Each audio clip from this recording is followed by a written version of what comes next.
Be advised, the digital graveyard contains the following: adult language, bad advice, and spoilers. There will be no further warnings. Consider yourself disclaimed.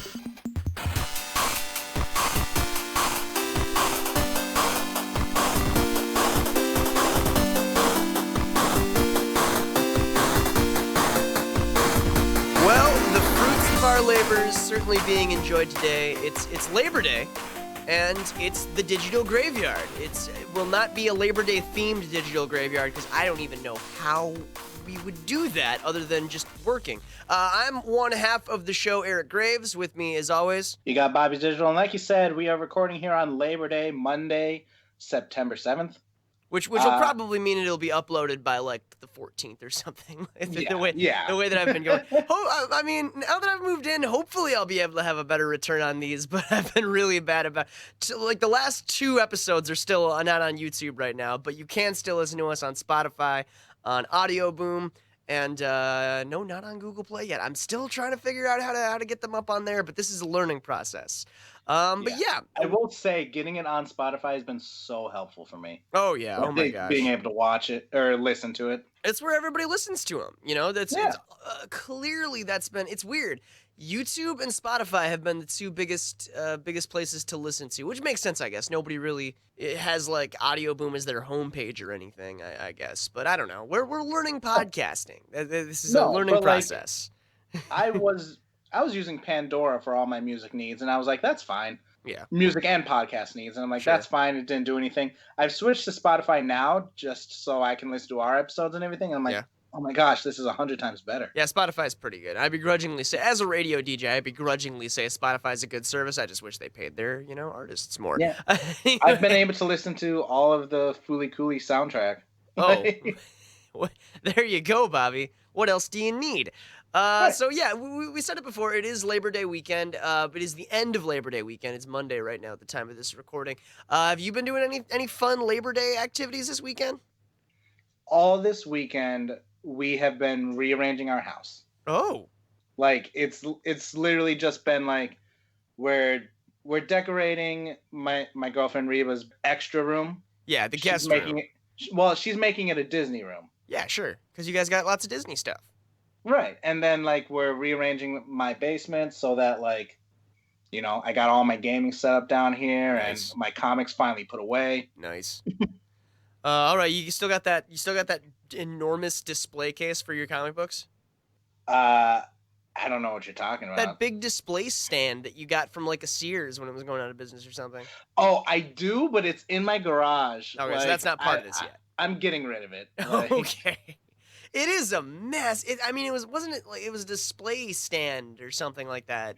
Okay, it was a pantyhose like display stand. That makes it even funnier. Right.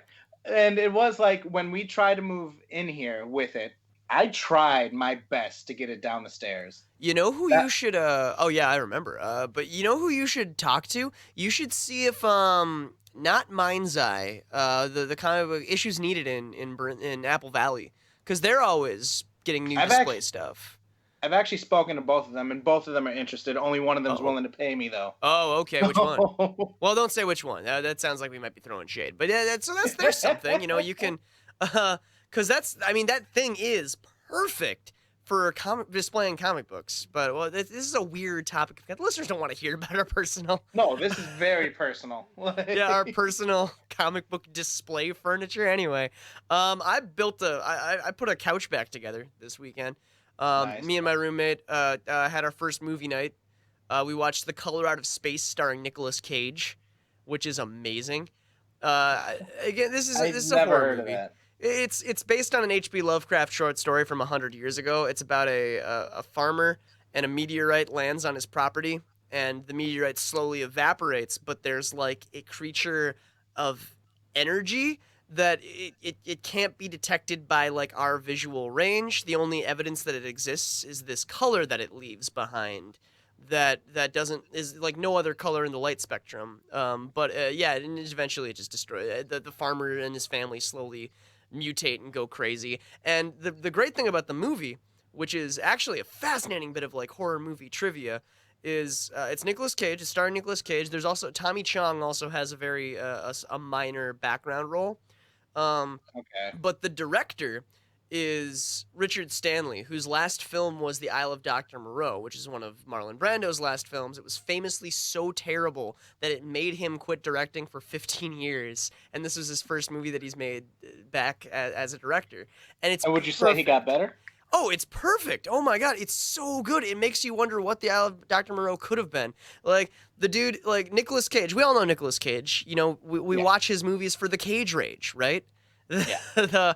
the just, oh, excuse me, you know, just like this complete overacting.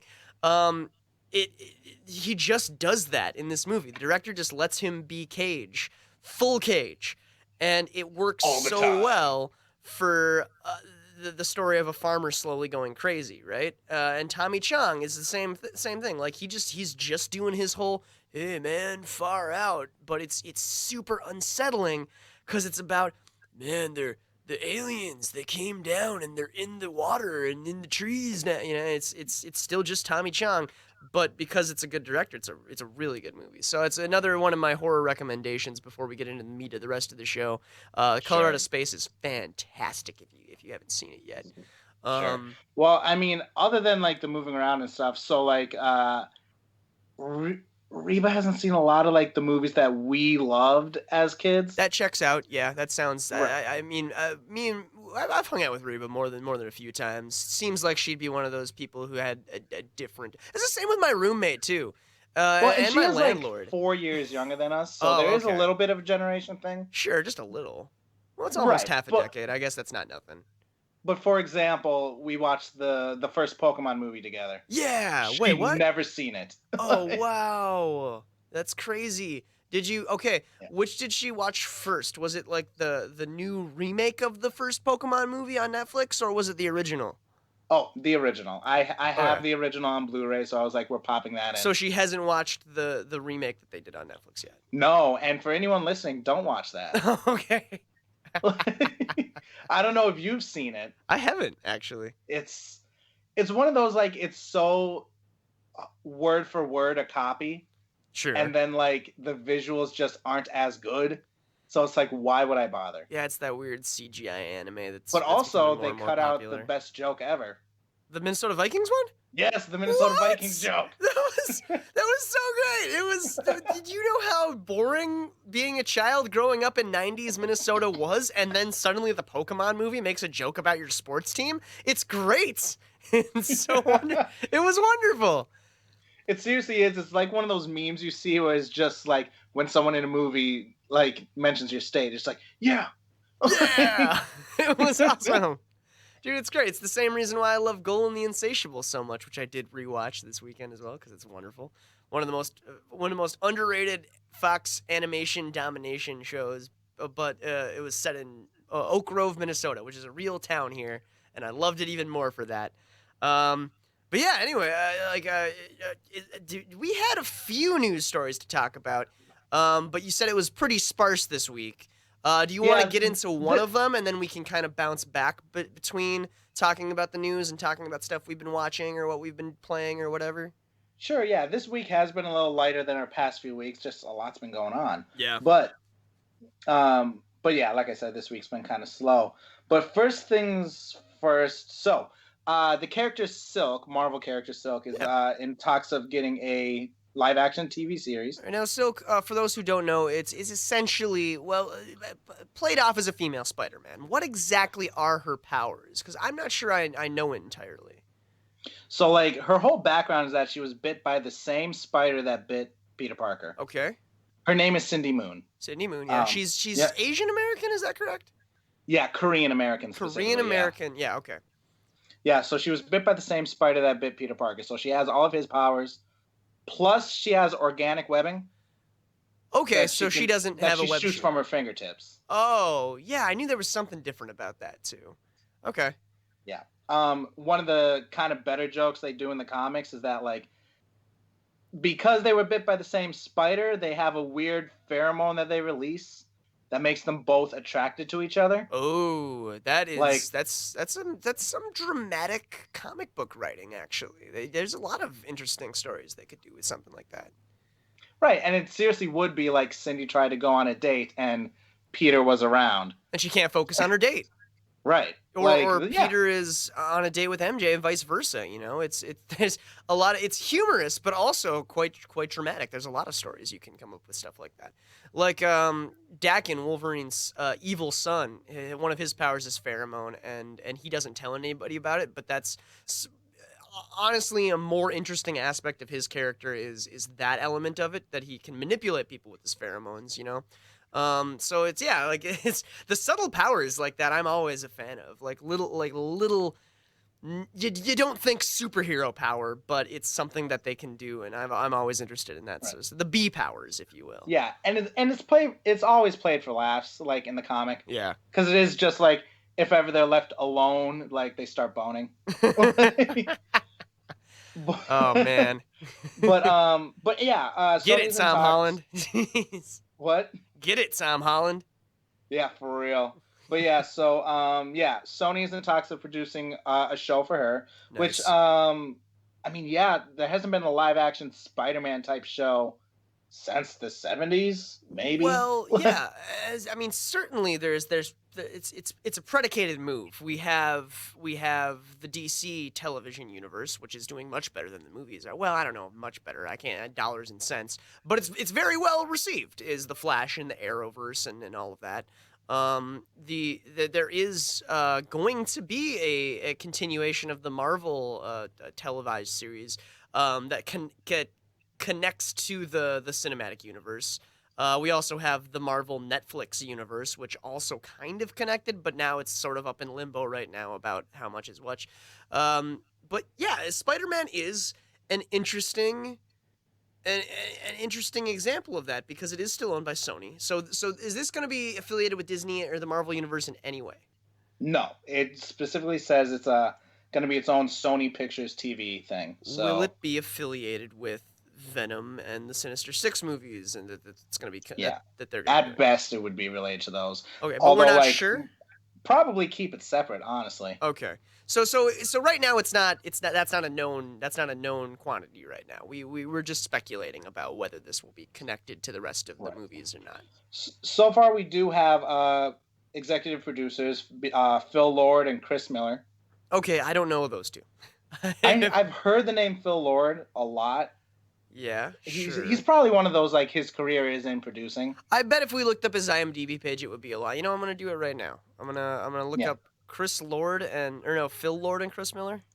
Yeah, and the show is being written by Lauren Moon, who's best known for shows like Good Trouble and Atypical. Oh, I loved Atypical. Atypical's great. Yeah, it's so good. So I'm down with that as like being the lead writer. Okay, I just pulled up Phil Lord's. He's a young producer. He's only maybe in his 40s too. This is great, dude. He is a film producer. You're correct. You might have recognized his name from Spider-Man Into the Spider-Verse. He produced that. Okay. The Lego Movie. All right. And Bobby, you're really gonna dig this one. Clone High. Holy shit. He was a producer for Clone High. That's 2002. Going way back. So he's been in it a while. But he's done a lot more higher priority, I guess. Or higher profile is the word. Mostly animated movies.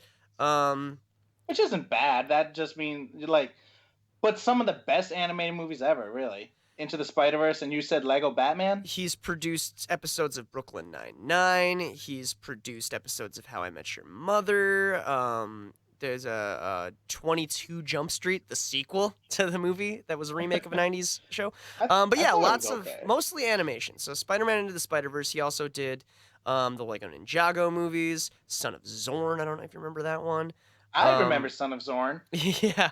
Well, I guess we are the two then, because nobody else watched it. Oh, Hoops! That's a show that we talked about briefly, which I have to say I did continue watching, and it turns out I do actually like it a lot. There was another one on here that I was gonna see. Oh, Smallfoot, which is an adorable DreamWorks picture. Um, I didn't see it. it's cute. Oh, and Cloudy with a Chance of Meatballs too. So Okay. a lot of fairly high profile animation. So is this Silk series gonna be live action? Yeah. Oh Yeah, wow! that's So the big thing. this is a departure for him a little bit, but it's in his wheelhouse. You know, he has been doing a lot of action, a lot of comedies too. So which might be a little bit telling Well, of and the like some of the boundaries. more recent stuff that you listed there are like, yeah, action superhero stuff. Yeah, Like even Ninjago, like for what it is a superhero show. and you said the other one was Christopher Miller was set to produce. Chris Miller, but yeah. Okay, well, if it's the I same, it's probably the same guy because he's also produced a lot of stuff in partnership with Phil Lord as well, including okay. Into the Spider-Verse, the Lego movies, and Clone High. So they might be a team, these two. Yeah, yeah, they're Um, probably just partners and everything. a lot of Um, these things that we've listed haven't been bad either. They've been pretty decent. So with the one bit of information we have about the Silk series, it's at least somewhat optimistic, I suppose. yeah. One thing to kind of note is that like back in 2018, a little bit after Into the Spider-Verse came out, Yeah. they did announce that they wanted to make a Spider Women movie, Oh. and that Silk Okay. was in talks to be one of these Spider Women. So this could have possibly stemmed from that conversation. We're talking about maybe the first step in this plan that they're trying to move on, you know. And also, well, you gotta keep in mind too, they're also probably working on Into the Spider-Verse 2, which is confirmed, right? Yeah, that's 100% confirmed. By the And way, I they've feel said like that new Into the Spider-Verse, while it will introduce more Spider-Man, it's still going to be a Miles Morales story. Spider-Man's, yeah. Spider-Man's, yes. We've established the plural before. It's Spider-Man's. But yeah, so like they might be done trying to do that whole Spider-Women movie. Okay, and yeah, and Or this at the could just very be least, they're not going to have Silk be in it. There's well, plenty this of other could just Spider-Women. be the logical conclusion of what that idea like origin. You know, like things go through transformations from idea to finished movie. So if we get a Spider Women movie, that could be fine. If we get a Silk show, that's fine too. I think we're getting something new, and I think that's the bottom line. And it's from Yeah. two people who clearly have. I mean, you can't have made a movie like even from a producer standpoint, you can't have made a movie like Into the Spider-Verse, which is, and we've said it before, the best Spider-Man movie. It's so good. I don't Yeah. care that it's animated. If you are listening and thinking like, oh, it's an animated movie, it's for kids, you get that wrong-headed idea out of your head right now. Into the Spider-Verse is a masterpiece. It's so good. You can't, even if you don't know anything about Spider-Man, you must be at least a somewhat good producer to not screw up a movie as good as Into the Spider-Verse. You know what I mean? At the very bare minimum. The fact that it was as good as it is shows to me that they have knowledge of how to make entertaining superhero action films. You know, Yeah. involving this process. So yeah, right now I'm gonna say my verdict is we can be optimistic about Silk. I have no Yeah. reason to And feel bad about it. And Silk is a cool character and new. She is newer than Miles. She's new. She's not newer than Spider Gwen. She's right between them. Underutilized is I think what you're getting at there, Bobby, is we've talked about this before. You can there is a school of thought where you can tell a better story with a lesser known superhero because the audience has less expectations about it. You know what I mean? Which is why Miles Morales, I think you'll agree, it was so perfect for Into the Spider-Verse. Because so many people don't know that much about him. It was the first time he'd ever appeared in a show, in a movie. Yeah. Silk even more so. Like you said, she's newer than Miles Morales' Spider-Man. And I needed you to explain to me her powers, like and me. So that kind of gives the writers a free ticket to do whatever they want with it, which isn't necessarily a bad thing. Sometimes that can work really, really well for a movie or a series. So again, like it's not a bad idea at all from inception. Like going with Silk is a good idea. Yeah, for sure. Do you want to move on to the next thing, or you want to keep going with this topic. Do you have any no, more? no, no. We can definitely move on to the next topic unless you want to take a break to talk about some more pleasantries like we were doing. Because I have watched a couple of other things over this weekend. I did a lot No. of binge watching this weekend. Well, there is one extra thing that like I didn't talk about before we started. Oh? But Nintendo had a 35th anniversary Super Mario Bros. What, really? Nintendo Direct. Oh man, I didn't even. Well, I guess I don't have a Switch, so I don't know. Yeah, well, what is encompassed in this 35 Mario anniversary?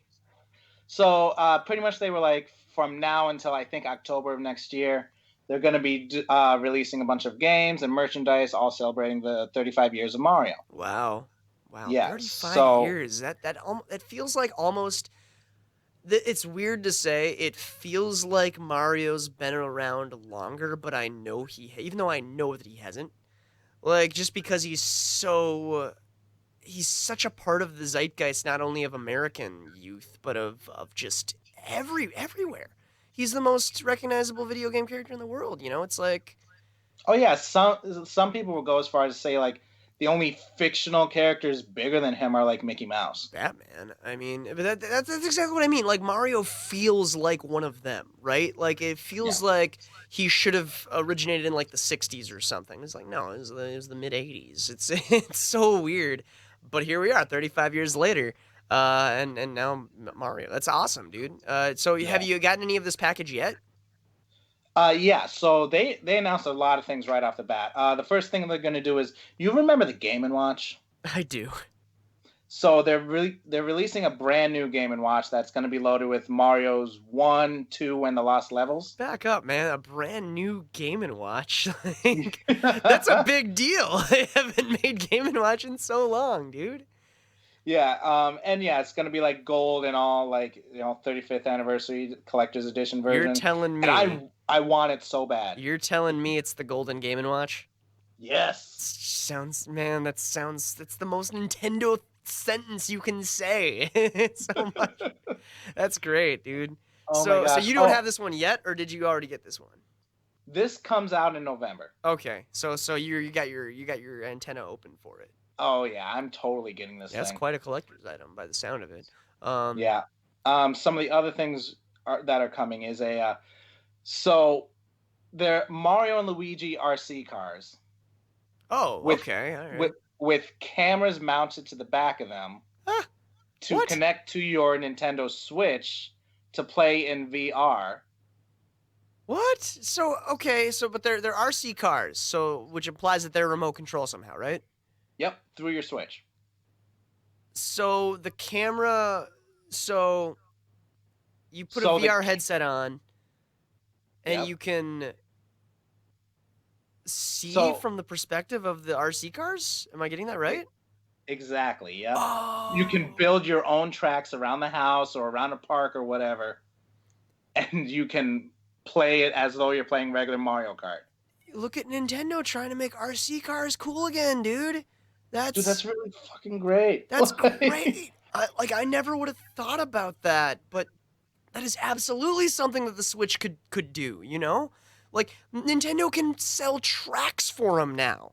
Like, you can sell other Mario Kart RC cars to play on these tracks. Like, release like a Peach and a Toad and all that later on. Like, yeah. They've made the greatest video game of all time. Real life RC cars. Nintendo, you did it again. Look at you. I don't think this is gonna be like a smash hit or anything, but it is. They have done this. This is something that they have decided to do, and it makes sense. And I'm sure they are going to make a decent amount of money off of this concept too.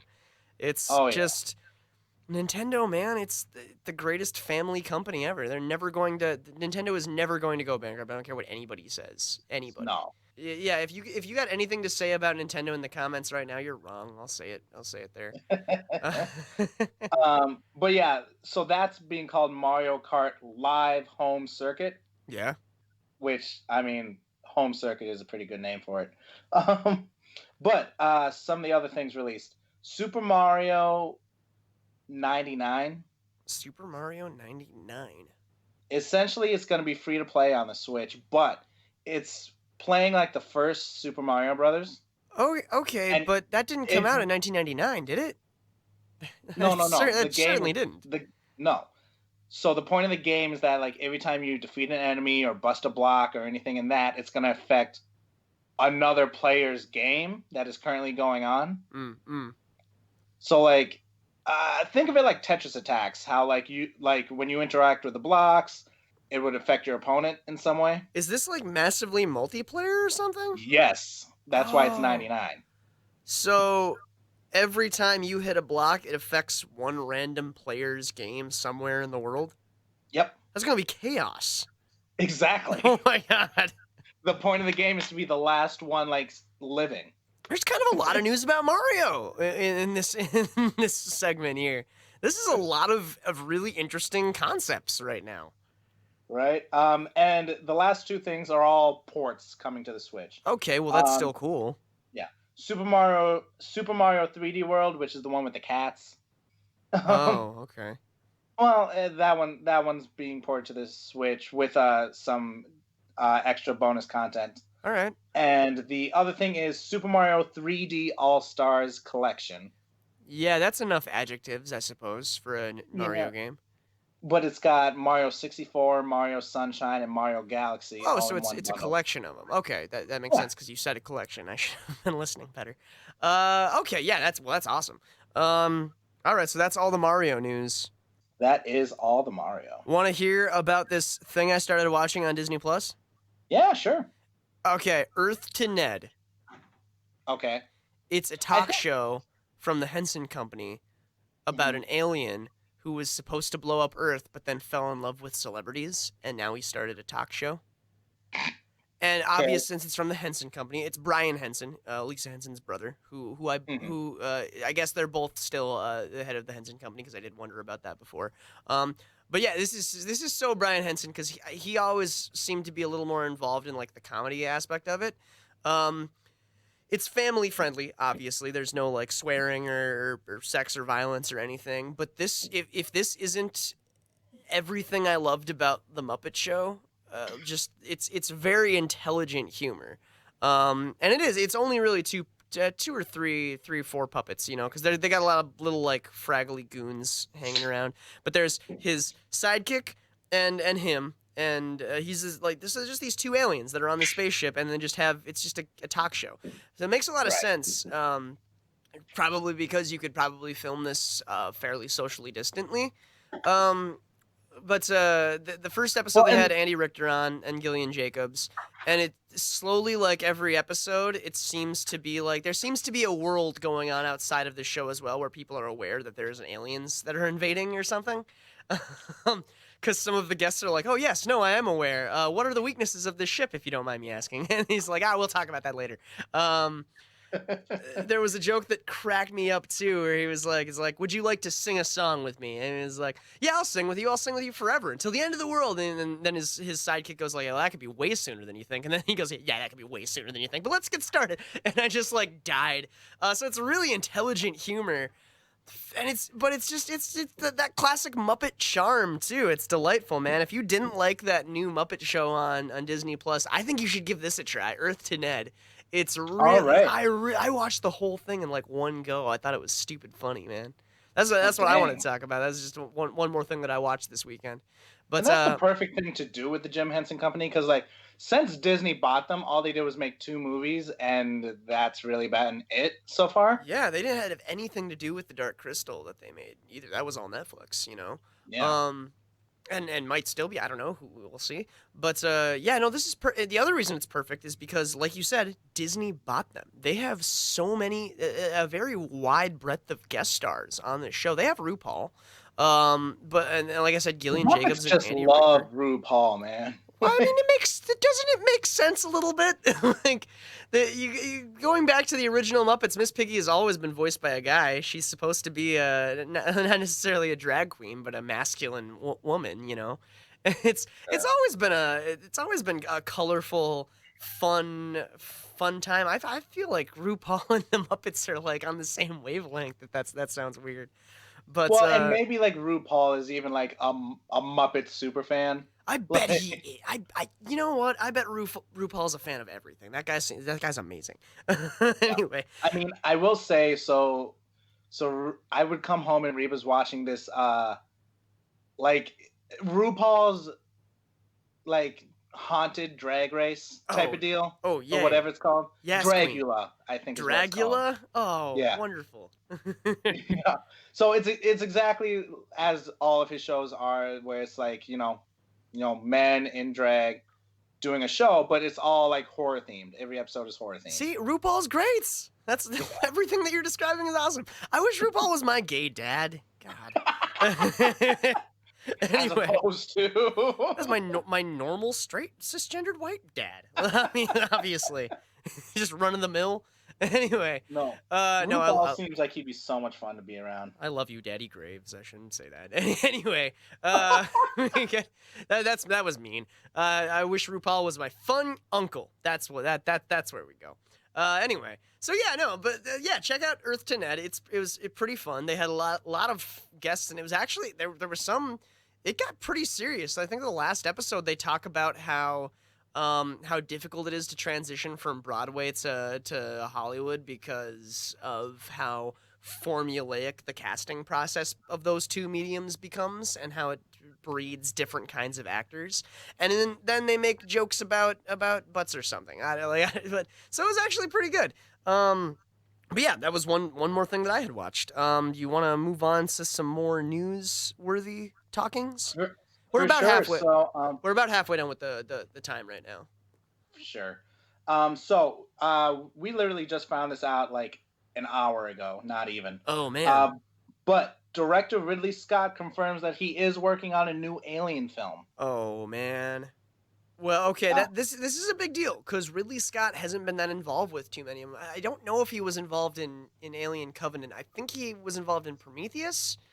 Ridley Scott, for the Aliens films, for those who might not know, are a high-concept sci-fi series that combined sci-fi and horror for the first time, and it was very groundbreaking at the time. I think the first one came out in the 70s. Sigourney Weaver, starring in it, Ian Holm is in it as well. They had many series. They've crossed over with the Predator. The recurring themes in all of them is that these hive-like silicon-based aliens called the xenomorphs that lay these eggs. The eggs open up with these spider-like tentacle monsters that grab onto your face, shove their penis down your throat, and then implants a larval alien into your chest, which then, when the face hugger falls off, you're fine for a couple hours, and then the alien bursts out of your chest, killing you. But now it's an alien that grows into a big, large alien that eats your organs with a tiny mouth tongue. It's super, super great, very, very prolific sci-fi horror series. The aliens were designed by H.R. Geiger. That's the Aliens series in a nutshell. So let's continue from there. Ridley Scott was the original director of the very first one and creator. He was not involved in any of the other ones for years after that, though. So right. Well, it does say that he had involvement in Prometheus and Covenant. Okay, yeah, that's what I was pretty sure. He might not have been the director. I was pretty sure he was involved in Prometheus. I wasn't sure about Covenant because I actually still haven't seen that one, which is my shame to bear. But yeah. So I knew he had been involved. But the bigger significance, Bobby, maybe you want to share because you told me this and I didn't even know this yet. The bigger significance, really. Yeah, this is going to be the first Alien movie to release since Disney bought it, and that happened with the Fox deal. I had no idea about that. I did not know that Aliens was in that breadth of purchases that Disney made, which really shows the horror of just how big the conglomerate of Disney has become. But because there's also questions. I don't think any of the Aliens movies are on Disney Plus. Disney Plus isn't. It's not geared toward that. If ever. Nothing even close to Aliens is on Disney Plus. So what are they gonna do with this movie streaming wise is a very good question, but also what the heck are they going to do with this movie? It's so many questions about it. Like, I heard Covenant was good. I heard Covenant was pretty good. I still have to watch it. Like I said, Prometheus was a little high on its own drama, Yeah. I've only seen the original 3. Oh yeah, and those are the best ones. And Alien vs. Predator. Yeah, those are the best ones. The first Alien vs. Predator and the first 3 Aliens movies. Oh yeah. I liked Resurrection, but a lot of truists really hated that one. You know what I've heard that like some people are like, I wish the Aliens and the Predator movies did this more often. Sure, what? Like you advertise a movie that sounds like it's a good movie on its own, right? Yeah. Like you got something going on, and then all of a sudden, boom, Aliens movie. Like none of the advertisement ever portrayed it as that. You give it a different title, but then halfway through the movie, it's just like, nope, it was an Aliens movie the whole time. It just ends up being, oh, it was the Aliens at the end. That's, okay, it's weird that you bring that up because that is exactly, stop me if I'm off base or wrong about this. That's exactly what I wanted Pacific Rim to be, except Godzilla. Like, just like the last monster in Pacific Rim turned out to be Godzilla. And then it's like, okay, Pacific Rim, it's a prequel to Godzilla. Like, that's all I wanted that movie to be. I still like Pacific Rim. Still haven't seen the second one. I heard it wasn't as good. And I honestly like the Godzilla remakes that they've made, too. The first one's okay. The second one's a little bit better. I still have King of Monsters, like, shrink-wrapped from last Black Friday. Really? You bought King of Monsters? Hell yeah. Oh, that's good, Bobby. I didn't know that you were a Godzilla fan. I'm not. We've been friends for years. Specifically, but I was like, it's Black Friday and it costs $6. Ooh, jealous, because I watched that movie on a plane and I loved it. Again, same problem as the first remake. Nobody really cares about these people and their problems. We just want to see the monsters fighting. But guess what? There was a lot more of in King of the Monsters. More monsters. It was great. Definitely more monsters. It was awesome. That's all anybody wants to see in a Godzilla movie. And I am a Godzilla purist, diehard fan, but yeah, no, in regards to that, for like guerrilla marketing for an Aliens movie, that'd be awesome. Or you know what, even better, like Love Actually, but the end credits, it's aliens. Like, Love Actually 2 is actually going to be an Aliens crossover. They did make a Love Actually 2, and then some other movie. I don't know what cheesy movies are coming out these days, but or like Trolls World Tour. Oh, which I also watched this weekend, by the way, Trolls World Tour. Oh, and how'd you feel about it? It's pretty okay. It was kind of cute. It's pretty okay. I thought it was better. Maybe it was because I was incredibly inebriated. I thought it was a little bit better than the first one. And the fact that you're 29. And the fact that I am very much an adult man. So maybe not intended for me, but I will say I loved the animation. DreamWorks really knows what they're doing. And it was interesting to me, more so than the actual movie. This is my weird psychosis, but something that I found even more interesting than the actual movie itself was that this was the first. It was like the 20 years of DreamWorks or something like that. Like maybe it was 15. I'm not sure, but they had like one of those special title cards for like the anniversary with a bunch of their other movies that they've done in the past. And I was like, oh damn! Like you don't really think about that because for all of our childhoods, DreamWorks has always been like the rival to Disney. That's not that new. That was what, like 2000? 99? For the first movie? Yeah, when DreamWorks first did their first movie.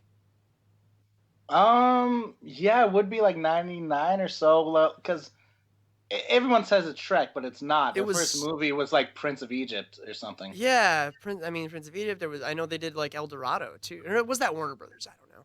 No, that's them. They also did them? El Dorado. Okay, yeah, El Dorado. I know it wasn't the Iron Giant. The Iron Giant was Warner Brothers. Yeah, I want to say it's either Prince of Egypt or there was another one that was like that. There was Stallion of the Cimarra. Yeah, that is also them. Spirit. Yeah, Spirit. DreamWorks has been around for a good while. Like I said, it's their anniversary, but compared to Disney, they're like a fraction of how long. They're Microsoft compared to Nintendo to translate it into console terms, But anyway, yeah. So those are my thoughts on Trolls 2.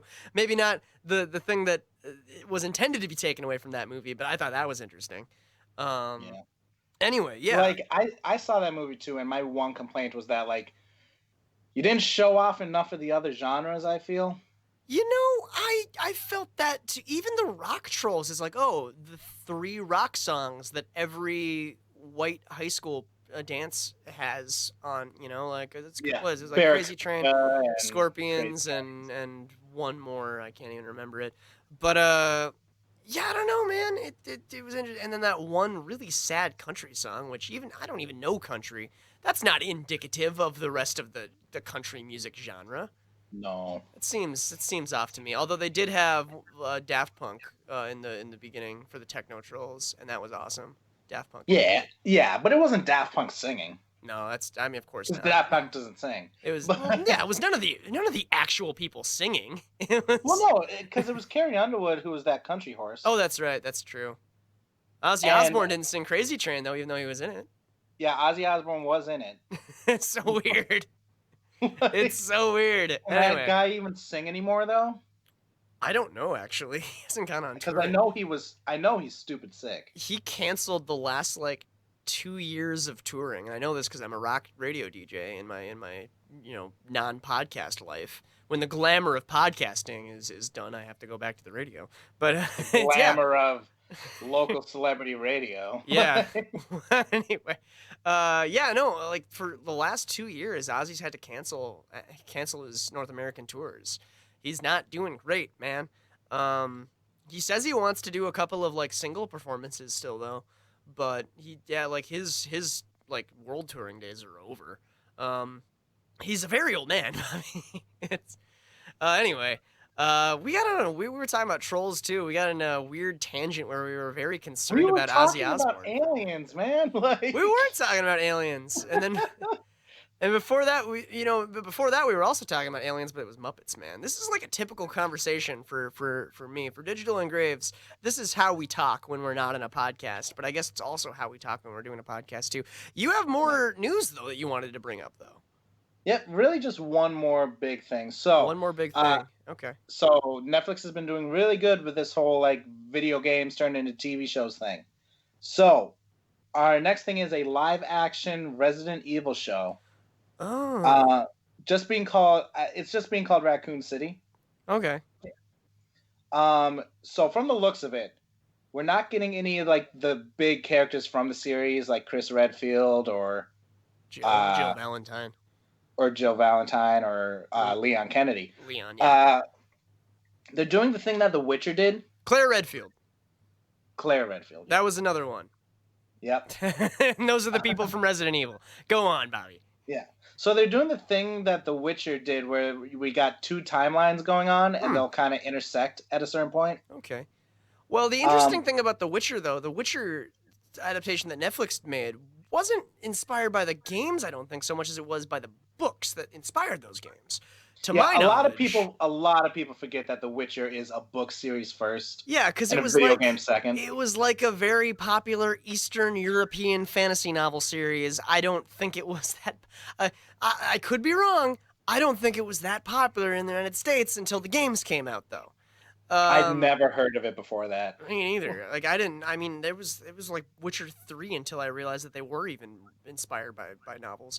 To my knowledge, Bobby. I didn't even know there was a Witcher series until Witcher 3. Oh. So.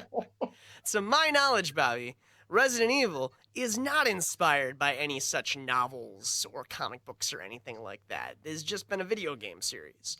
So it is a little bit of a difference between those two things, and not necessarily what translates for The Witcher, because that, to my knowledge, that's how the first book is set up too, with sort of a time skip, Sure. Never happened in Resident Evil. They've never done that, to my knowledge, either. But Resident Evil isn't new to when they do a new property to invent completely new characters. It's not like they're we have to use Jill every time. That's true. So that's not a new thing to them. But, yes, I turn your attention to the Resident Evil movies that had very little to do with anything. Weren't there 8? There were way more than there needed to be. I don't want to say that there are 8, but I can't correct you because I don't know. It's definitely more than 5, man. Yeah, they did 1, 2, 3, and then they just started being Apocalypse and they did whatever. 1. Now here's the thing, they did 1 and it was 1999, and I know that because Slipknot was on the soundtrack for it. No, it couldn't have been 99. It must have been 2001 because it was Slipknot's second album. So It was because that was back in the day in the early 2000s when horror movies had heavy metal soundtracks, unquestionably all of them. It's a weird thing, you can look it up. So they did 1. And then it was a couple years after that when they finally did 2, because I remember I was in like middle school when the second one came out. The third one came out again a couple of years after that. I want to say I was in high school, but that's not that much time. And then all of a sudden it was like summer. Every year they were putting out another Resident Evil movie. Man, like they were just one after the other. They were going with them. So they I definitely only remember picked up seeing speed. maybe 2, and it probably wasn't even 1 and 2. I feel like I've seen the third one. I think the third one's the first one where it's like the apocalypse, and that was the first one, and I was like, okay, so they're just not doing the video games at all anymore. Yeah. So yeah, I think I made it that far. I don't think I've seen any other ones. I think I've seen parts of the fourth one. The fourth one, they're back in a city for some reason, because I know that what's his face, the one that's in Marvel vs. Capcom. What the hell's his name? Nemesis? No, Nemesis is in the second one. I'm talking about the suit guy with sunglasses. Oh, Wesker? Albert. Yeah, Wesker. yeah. Because everybody fucking loves him. So he cameoed in the fourth one. I know. Well, but I didn't watch. Speaking of Wesker, yeah. So here's the plots that's going on in this new show. Oh, we already have a plot synopsis. Cool. Yep. In the first timeline, 14-year-old sisters Jade and Billy Wesker are moved to New Raccoon City, a manufactured corporate town forced on them right as adolescence is in full swing. Wait, so it's New Raccoon City. And what? They're adolescents? What the hell? Keep going. I'll try not to be as upset going forward. I'm sorry. I apologize to the internet. Yeah. But the more time they spend there, the more they come to realize that the town is more than it seems, and their father may be concealing dark secrets. Bobby, secrets that can destroy the world. Bobby, I feel like what you're describing could be anything. Could be Stranger Things. Could be anything, dude. There was a French supernatural thriller that I was watching called Quran that is literally exactly the same synopsis that you're describing, and that's on Netflix right now. Dude, yeah, that's anything. That you could be just describing Sabrina, the Chilling Adventures of Sabrina. Well, that's just the first timeline. They have the second timeline listed here, too. Okay. I promised I wouldn't get upset, and I guess I lied. I thought you were finished, but go on with the second timeline. Maybe it'll save everything.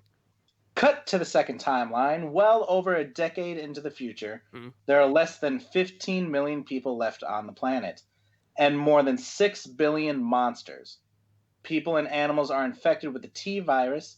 Jade, now 30, struggles to survive in this new world, while the secrets from her past about her sister, her father, and herself continue to haunt her. Okay, so not directly inspired by Resident Evil, no. Certainly not. Again, I gotta say, what you just laid out is not a very it's still okay. The fact that there's 2 of them might be cool. They might be able to tell some cool story narrative things with that. But they also have Daybreak. That's another. It's like, oh, in the future, there's less than this many people left. They have Kipo and the Age of Wonder Beast, which is a charming animated cartoon as well. But that's the same thing. kids in peril in the future, you know? And oh, she's 30 now. Cool. But it's still like, those individual parts do not seem wholly original to me. And they don't seem wholly affiliated with Resident Evil in any meaningful way, any substantial way. So, except that their last name is Wesker, so their dad is probably and Albert. It's Raccoon City, but still, yeah, maybe their dad is Wesker. I do know like he's from like a very like wealthy family in the Resident Evil universe. I think I could be getting that wrong. I'm sure some fan is already correcting me.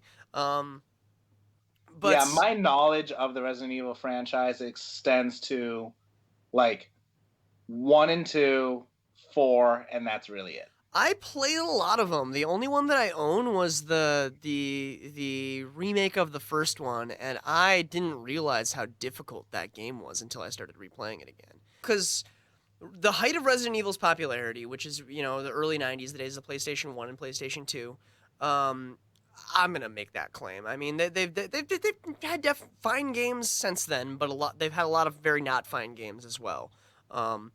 Yeah, I'm gonna say Nemesis and 3 are probably the biggest And 4, people liked 4 too. But 4 anyway, is like the big one that like people love. yeah, because that was the one with Leon and on that island, right?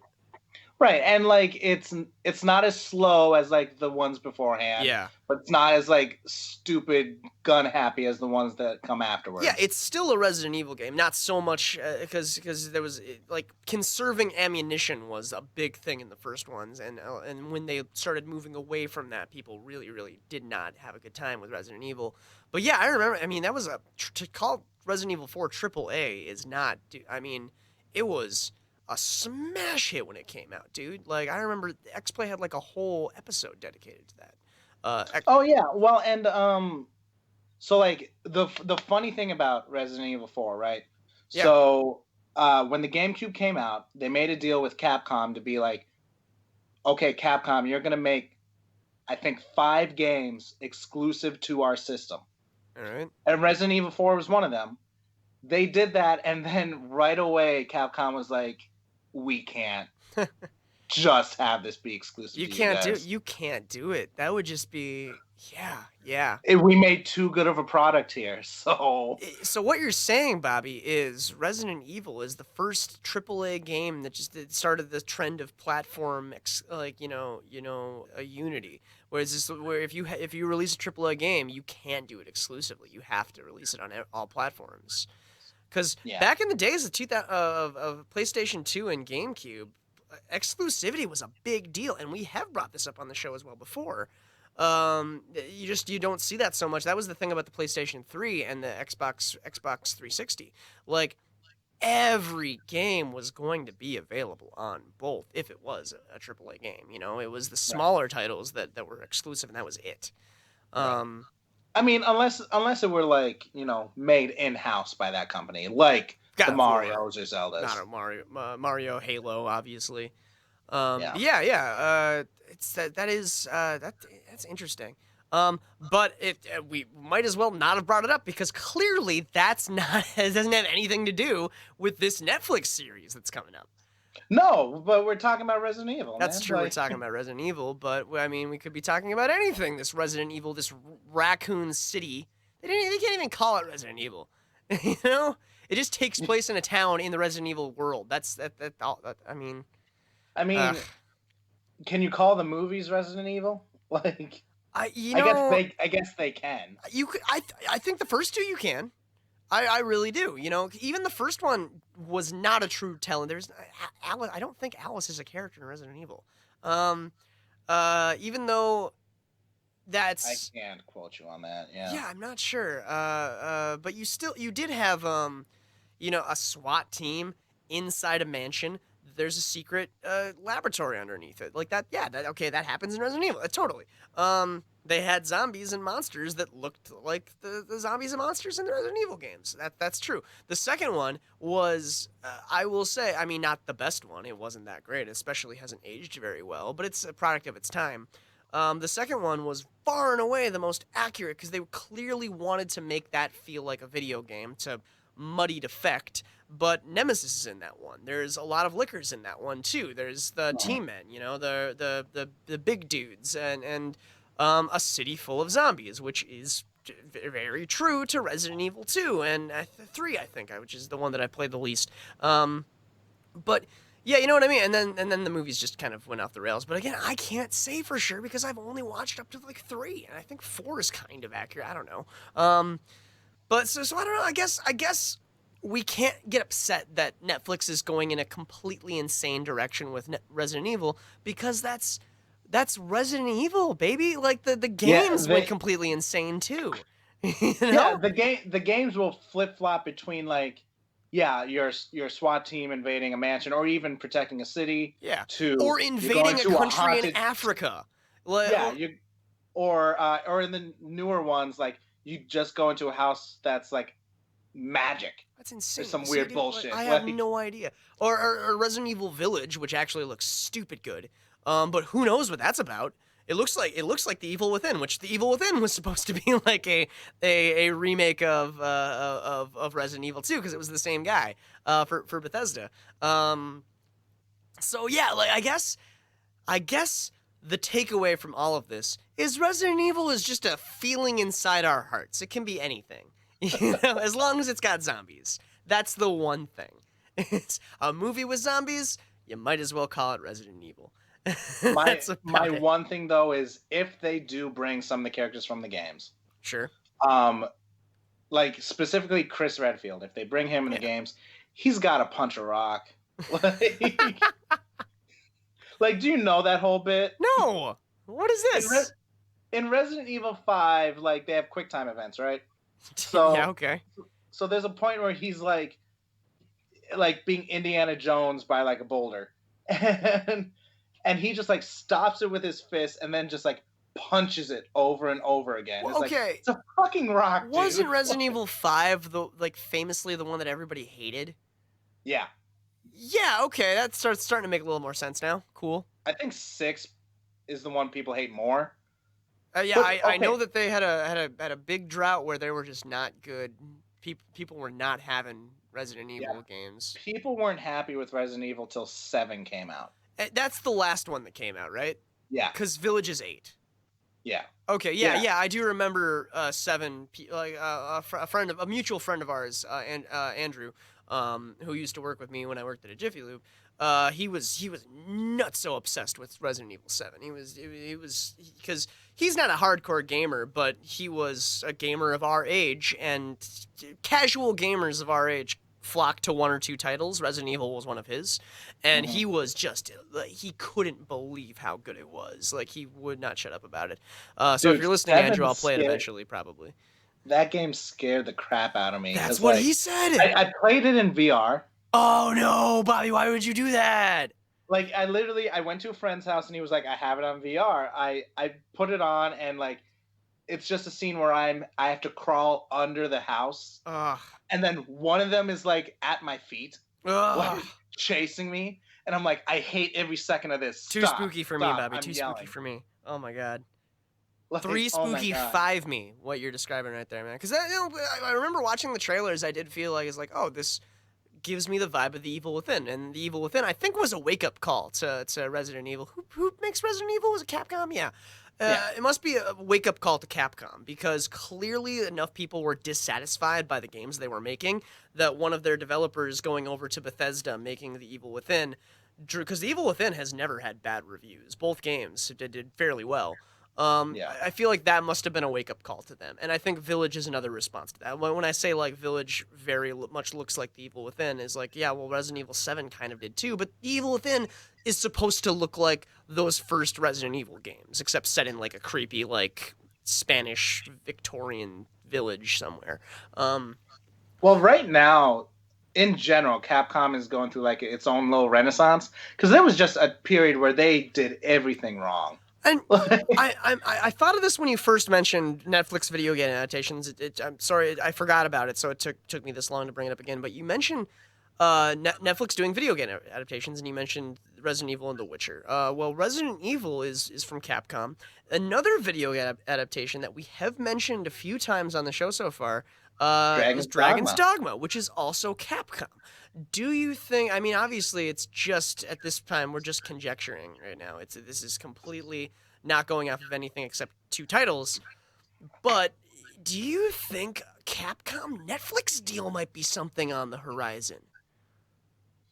I mean, at the Bobby, say. You look into that microphone right now and you tell me that point blank that you don't want to see Netflix adapting Street Fighter again.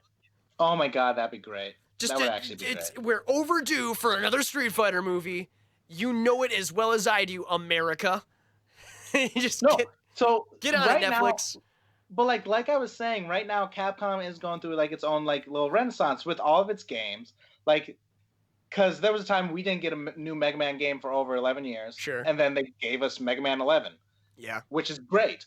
They gave us that shitty DMC game, and then they were like, here's Devil May Cry 5. Forget DMC. That's right. That was a shitty Devil May Cry game. Yeah. And I still haven't played the new one, but I heard it was great. Yep. And then, Resident Evil 7 was great. they completely fixed Street Fighter V, and they're making a new one now. And Monster Hunter World, which has been like their most successful title that they've released in like years too. You know, their first MMORPG game. Well, it's not so much an RPG, but and because the Monster Hunter games were for the longest time their biggest international sellers. You know, Yeah. And there's a Monster Hunter movie coming out. Oh Yep. man! And a Mega Man movie. Wow, really? Yeah. I thought you would have wanted to talk about that first. Yeah, but that happened like weeks ago. Oh, okay. They talked Well, we're about that. talking Nothing about it new's now. come out.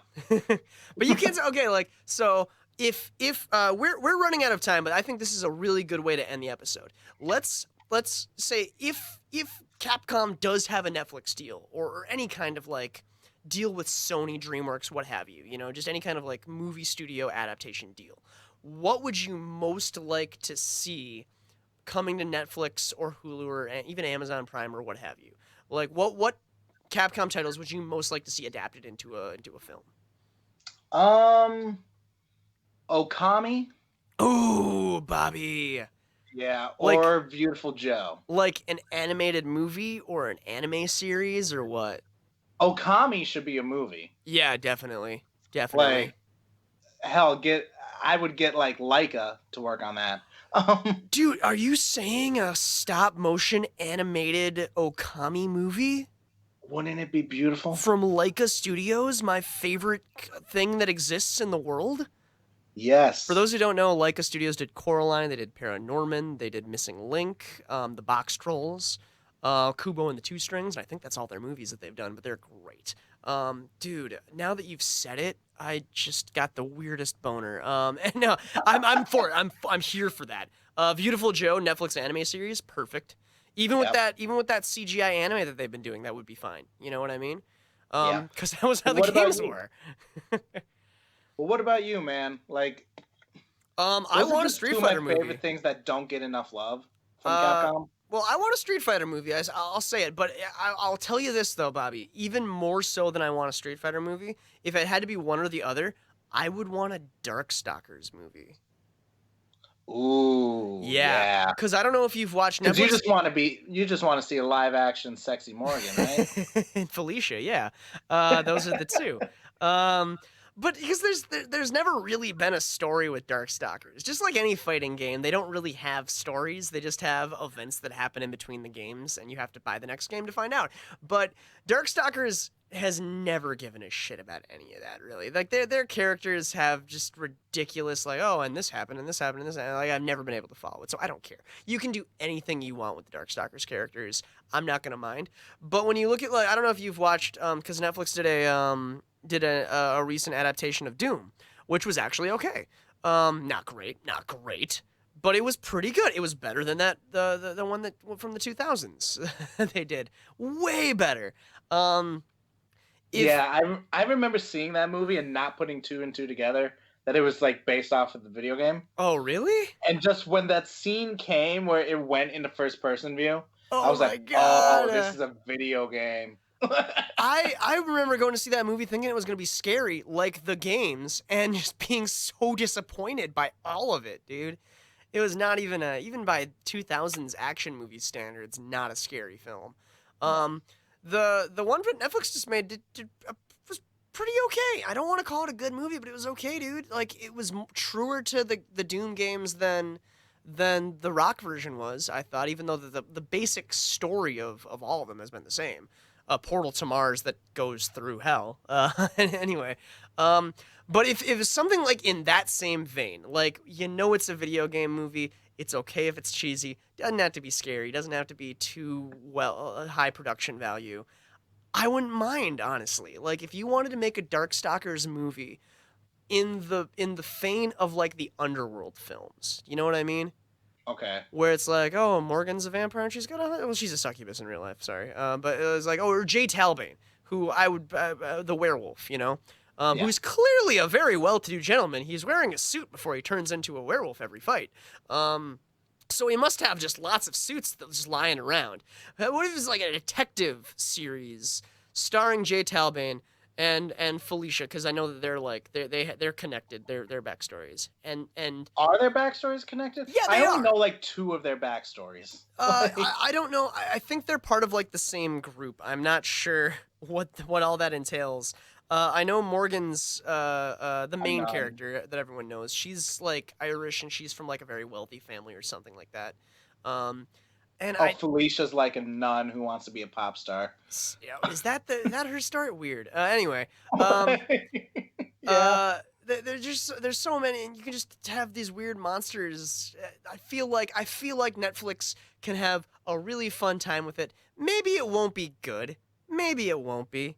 But you know what? That's secondary. But we are getting really you get a little bit over time. We're still within this, but that's what I'd say. I would say Darkstalkers, I think, is something that I'd like to see on Netflix. In what form, in animated or live action or whatever, doesn't really matter. So I'll say I think live it would action. work best in animated, though, just because like some of those characters get weird. Well, so traditionally, so has Street Fighter. The animated Street Fighter movies are way better than the live action ones, but the live action ones are a delight for what they are. That's my point. So if you want to, yeah, they're. Did you see the Chun-Li? What? The Chun-Li movie? Legend of Chun-Li. No, I didn't. I forgot that existed. Right, that one was so bad. I was talking about it had the one dude that no one remembers from Black Eyed Peas. Oh, that guy? Taboo. Yeah, I don't know their names. Anyway, yeah, he was Vega. But you know what I mean? Like, okay, I was talking about the Raul Julia Street Fighters. The Van Damme Raul Julia ones. That movie's great. Well, they're not. They're very, very bad, but we all love how bad they are because they're supposed to be like a cheesy 80s action film starring a bunch of like AAA blockbuster people. I'd be totally cool with that because like I feel like the Underworld movies and the Resident Evil movies are part of a trope that was very, very popular at a certain time. If you make a Darkstalkers movie in modern day trying to emulate that sort of those supernatural thriller action movies from the early 2000s, I think you got a winning combination there. But we are getting over time, Bobby. We got to start wrapping things up here. All right, yeah. Yeah, I really got nothing new to add. They've come out with a plot synopsis, and that's really about it for the Resident Evil show. Well, okay. We're going to have to end it here. We're going to have to do some shout-outs. You remember, you can follow us on Facebook at The Digital Graveyard. You can follow us on Twitter at @digital_graveyard. I always have to say, because it's so different, I always have to think about it for a second. Eric Castellanos Art for our logo. Thanks to that guy. He's also the Dapper Skull on Etsy. You can find out on Bobby. He actually did a mock-up of Digital Graveyard t-shirts that we can go over. Yeah, I know. He didn't have to do that. He just did that. So big thanks to Eric Castellanos. Super cool dude. We can stay tuned for Digital Graveyard t-shirts. We'll see. And thanks to Sam Dunn and John Wheeler for the use of our theme song. As always, tell your friends. Watch us on Facebook. Watch us on YouTube. Like and subscribe. And if you want to share this with your friends on Facebook, go ahead, or even like make some clips from the audio. You absolutely feel free to do that. Word of mouth is such a huge deal for podcasts. We love you. Remember. Anything you want to say, Bobby? We are still working on that outro. All right. We'll catch you next time.